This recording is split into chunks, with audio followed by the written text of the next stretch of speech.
ये आपका स्वागत है। मैं विवेक बिंद्रा, मोटिवेशन स्पीकर और बिजनेस कोच। इन्वेंटो रोबोटिक्स के आप सीईओ से तो मिले थे, आज मैं आपको सीटीओ से मिलवाऊंगा, मिस्टर भरत कुमार से। इन्वेंटो रोबोटिक्स अगर आप नहीं जानते, मैं क्विकली आपको शेयर कर दूं। जब डोनाल्ड ट्रंप की बेटी हमारे देश में आई थी और एक बड़ा कॉन्फ्रेंस हुआ था बिजनेस के ऊपर, वर्ल्ड लेवल का कॉन्क्लेव था जहां प्रधानमंत्री मोदी भी आए थे, तो उनको हमारे देश की टेक्नोलॉजी को शोकेस करना था। तब इन्वेंटो रोबोटिक्स के रोबोट को लेके आया गया था। कौन कौन मित्रा और मित्री, ये इनके मेल और फीमेल भाई बहन रोबोट्स हैं। आज इनको दुनिया की टॉप 30 रोबोटिक्स कंपनी में इनका नाम गिना जाता है, जिसमें अमेजॉन भी है, एप्पल भी है, गूगल भी है और भी बहुत सारी कंपनी। मिस्टर भरत, आपका बहुत बहुत स्वागत है हमारे इस शो में। बड़ा बिजनेस मोबाइल एप्लीकेशन पे हमारे व्यूअर्स के सामने आज आपको हिंदी में बोलना पड़ेगा, हालांकि आप एक साउथ इंडियन है और आपके लिए हिंदी थोड़ी मुश्किल होगी, फिर भी प्रयास करिए। सर, मैंने देखा आपकी केवल 27 लोगों की कंपनी है और इतने बढ़िया बढ़िया रोबोट्स आप बना रहे हैं, इतना बढ़िया टेक्नोलॉजी आप बना रहे हैं, और आपने कोई इन्वेस्टमेंट भी नहीं लिया, मैंने सुना है, और कोई लोन भी नहीं लिया। ना आप कोई लोन लेते हैं, ना आप कोई इन्वेस्टमेंट लेते हैं, ना आप ज़्यादा मैन पावर लाते हैं, फिर भी आप पूरी दुनिया में छा जाते हैं। तो इसके पीछे क्या जादू है कि कम पैसे में धंधा कैसे बड़ा किया जाता है? कुछ 2-3-4 क्विक सीक्रेट शेयर करिए। पहला बात यह है कि हम लोग जब कंपनी स्टार्ट कर रहे थे तो टीम सही से चुने। जो मैं टीम सही से चुनने का मतलब ये होता है कि जब हम लोग सिर्फ 5 लोग या 4 लोग ही रहते हैं, तो टीम को ऐसे चुने कि वो एक बंदा 2-3 काम कर सके। तो ऐसा नहीं है कि एक सॉफ्टवेयर इंजीनियर लिया, वो सिर्फ सॉफ्टवेयर ही करूंगा, मैं कुछ भी नहीं करूंगा, इलेक्ट्रॉनिक्स को टच नहीं करूंगा, ऐसे बोलने वालों को नहीं ले सकते। तो हम लोग बेसिकली मेकर कल्चर के टाइप बंदों को लिए हैं। जैसे जब टीम स्टार्ट किए थे तो वही कल्चर अभी भी कंटिन्यू होते आ रहा है। जो नया जो ज्वाइन हुए थे लोग, अभी वो टीम्स लीड कर रहे हैं इधर, और उनके टीम में भी वही कल्चर होते जा रहा है। नहीं भरत, आपने बोला राइट टीम सिलेक्शन करो, पर उसमें आपने कुछ मेकर कल्चर बताया। ये मेकर कल्चर क्या होता है? ये मेकर कल्चर एक सिंपल चीज़ है कि हम लोग अगर अपने को कुछ प्रॉब्लम है उसको सॉल्व करना है तो अपन खुद पहले ट्राई करें। ये एक्सपर्ट के पास जाने के पहले हम लोग पहले ट्राई करते हैं। अभी देखो यहाँ पे एक रोबोट का एग्जांपल है। एक सॉफ्टवेयर इंजीनियर इस पे काम कर रहा है, तो उसको छोटा सा इश्यू आया किसी मोटर में। तो अगर हम लोग मेकर कल्चर वाले टीम को नहीं चुने रहते तो वो एक इलेक्ट्रॉनिक इंजीनियर को बुलाएगा, वो इलेक्ट्रॉनिक इंजीनियर बोलेगा कि वो मैकेनिकल प्रॉब्लम है, वो मैकेनिकल इंजीनियर को भी बुलाएगा। उस टाइप से बहुत सारा टाइम जाता है और पैसा भी वेस्ट होता है इस टाइप की चीज़ में। तो हम लोगों ने मेकर कल्चर के लोगों को लिए हैं बेसिकली। जब स्टार्ट किए तो वही सॉफ्टवेयर इंजीनियर थोड़ा सा इलेक्ट्रॉनिक भी समझता है, थोड़ा सा मैकेनिकल भी समझता है, तो वो खुद सॉल्व कर लेगा और आगे बढ़ेगा प्रॉब्लम सॉल्व कर। मैं थोड़ा आपको समझाऊं हमारे व्यूअर्स को। मैनेजमेंट में होता है एक मेकर चेकर। मेकर वो जो काम करता है, चेकर वो जो खाली चेक करता है कि काम कैसा हुआ। ये बोल रहे हैं मुझे चेक करने वाले लोग कम चाहिए, काम करने वाले ज्यादा चाहिए। लोग ऐसे बहुत होते हैं, एक केबिन दे दो हमारे को, 2 सेक्रेटरी दे दो साथ में, एक बढ़िया गाड़ी दे दो, सैलरी अच्छी होनी चाहिए, इंसेंटिव टाइम से मिल जाए, और मैं कभी कभी ऑफिस आता रहूंगा।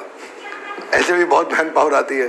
तो भारत बता रहे हैं इनको मेकर चाहिए, चेकर नहीं चाहिए। दैट्स लवली यार। हाँ, अच्छा, तो आप ये चुनते हैं, और ये मेकर की क्या खास बात है? इनसे काम कराना आसान रहता है? इनसे काम कराना नॉर्मल जो एक प्रोसीजर के तरफ काम करने वालों से काम कराना से थोड़ा मुश्किल है, पर ये लोग जब काम करते हैं, हम लोग जो रिक्वायरमेंट देते हैं उससे ज्यादा ही डिलीवर करते हैं ये लोग। तो हम लोग इसको बस मेंटेन करने के लिए, ये वो लोग हैं जो खुद ही सब कुछ कर लेते हैं। हाँ, खुद ही सब कुछ अंदर घुस जाते हैं काम के, एब्जॉर्ब्ड हैं डीपली।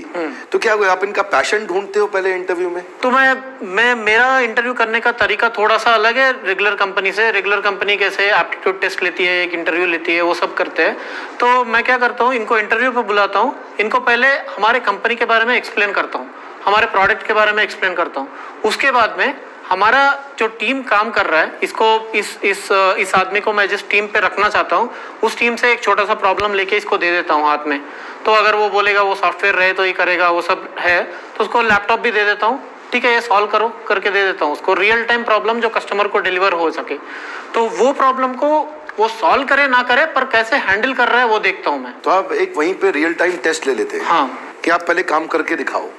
उसका फिजिकल टेस्ट ले लिया आपने, ये नहीं खाली बातों बातों में बातचीत किया। बातों बातों में तो बहुत इंग्लिश बोलते हैं लोग आजकल, राइट?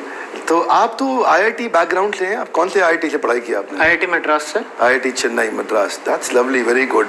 तो जब आप ये मेकर कल्चर के लोगों को अंदर लाते हो और वो आपके साथ आके काम करते हैं, तो क्योंकि ये काम में इतना रम जाते हैं, इतने एक्सपर्ट होते हैं, ये छोड़ के ना चले जाएं, उसके लिए आप क्या करते हो?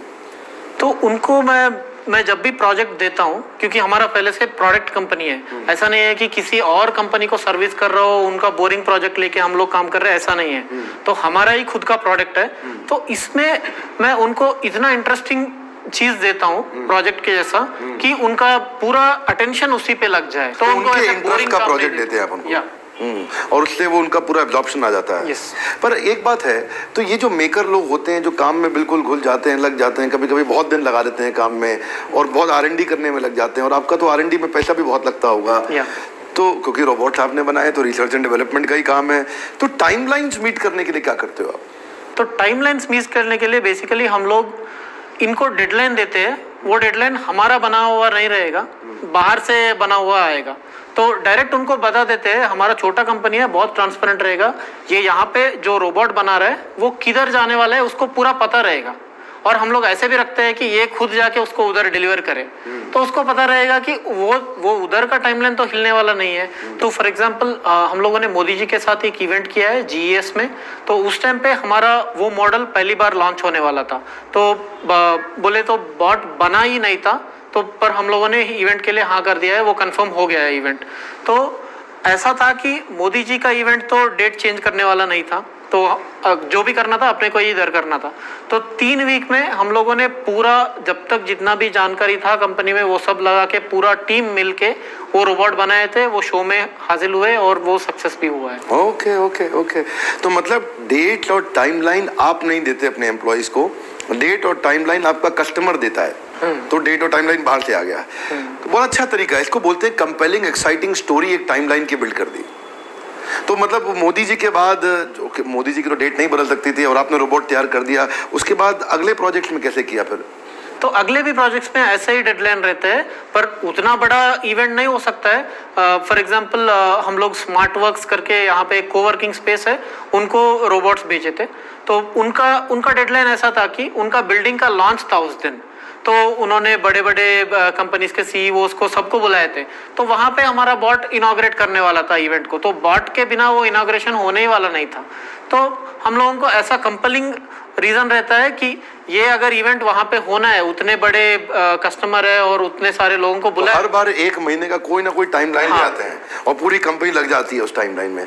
ये प्रोडक्टिविटी बढ़ाने का बहुत अच्छा तरीका है। मैंने बहुत अच्छे लीडर्स को देखा है कि अपनी मर्जी से खुद की डेट देने की जगह बाहर से एक एक्सटर्नल प्रोजेक्ट की डेट लेकर के आ जाओ, उसकी कंपेलिंग एक्साइटिंग स्टोरी बिल्ड कर दो, लोगों को एक्साइटिंग कर दो। 25 फरवरी 25 फरवरी 25 फरवरी 25 फरवरी, और टीम की स्पीड बढ़ जाती है। तो अब हर बार कोई ना कोई, हर महीने के बाद अगले महीने, महीने के बाद अगले महीने कोई ना कोई डेट और टाइमलाइन ले आते हैं। तो भरत, मेरे मन में क्वेश्चन आ रहा है, ना तो आप लोन लेते हैं, ना आप अपनी इक्विटी को डाइल्यूट करते हैं, ना अपने शेयर आप बेच रहे हैं, और आप लोग के पास तो आप लोग का खुद का ही स्टार्टअप है, तो इतना R&D में पैसा डालते कैसे हो रिसर्च एंड डेवलपमेंट में? तो बेसिकली हम लोग रोबोट बेचने के अलावा रोबोट के साथ इवेंट भी करते हैं। तो अभी मोदी जी का इवेंट का एग्जांपल हो गया, या फिर किसी और हम लोगों ने सिंगापुर में एक इवेंट किया है सुषमा स्वराज जी के साथ।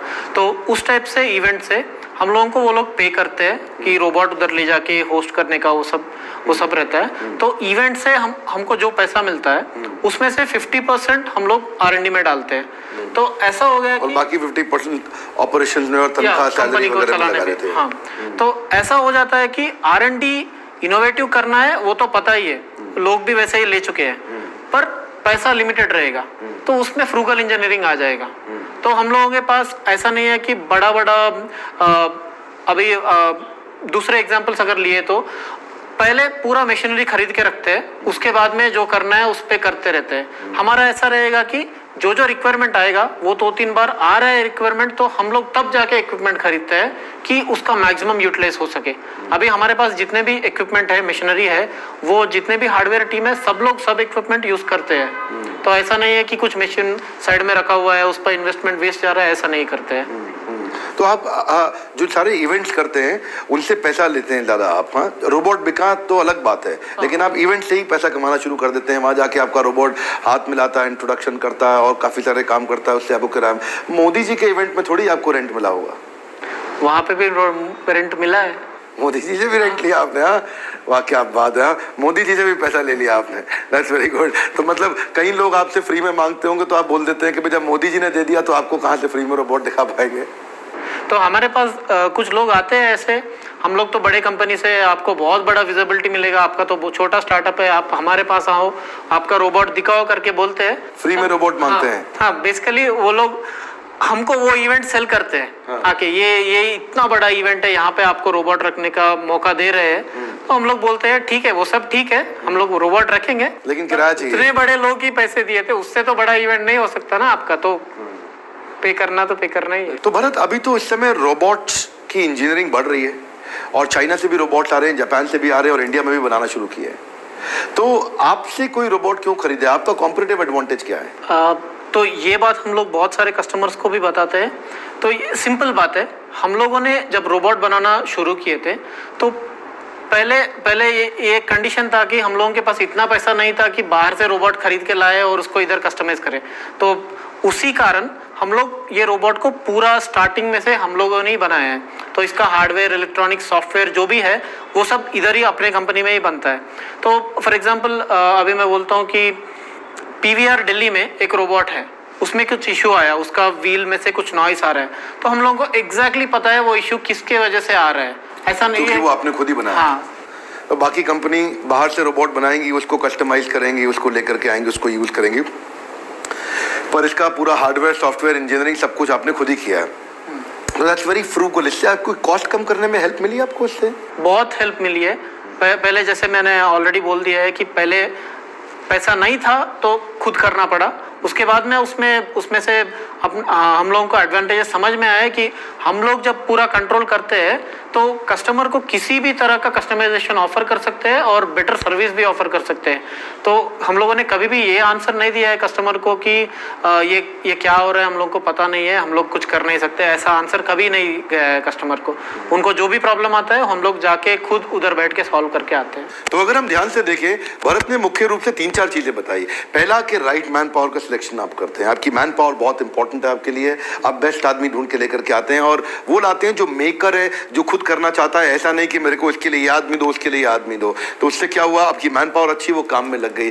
दूसरा, आपने बताया कि आपने कस्टमर को इन्वेस्टर बना लिया, आपने बाहर से इन्वेस्टमेंट लेने की जगह कस्टमर से पैसा लिया और उसी से आपने काम करना शुरू कर दिया। और तीसरा, आपने बताया कि प्रोडक्टिविटी बढ़ाने के लिए टाइमलाइन बॉस नहीं देगा, टाइमलाइन हमारा कस्टमर देगा। कस्टमर टाइमलाइन देता है तो कंपनी को प्रोजेक्ट की तरह लगता है, कंपेलिंग एक्साइटिंग स्टोरी बन जाती है, एक प्रोजेक्ट बन जाता है और पूरी तरह उसमें घुस जाते हैं। और चौथा, आपने बताया कि जो सारे काम है आप लोगों ने खुद ही किए हैं, तो इसलिए आपकी सर्विस अच्छी है, आपको सारी डिटेल मालूम है और बाहर से लेने के कारण, खुद बनाने के कारण आपकी कॉस्ट भी कम हो गई।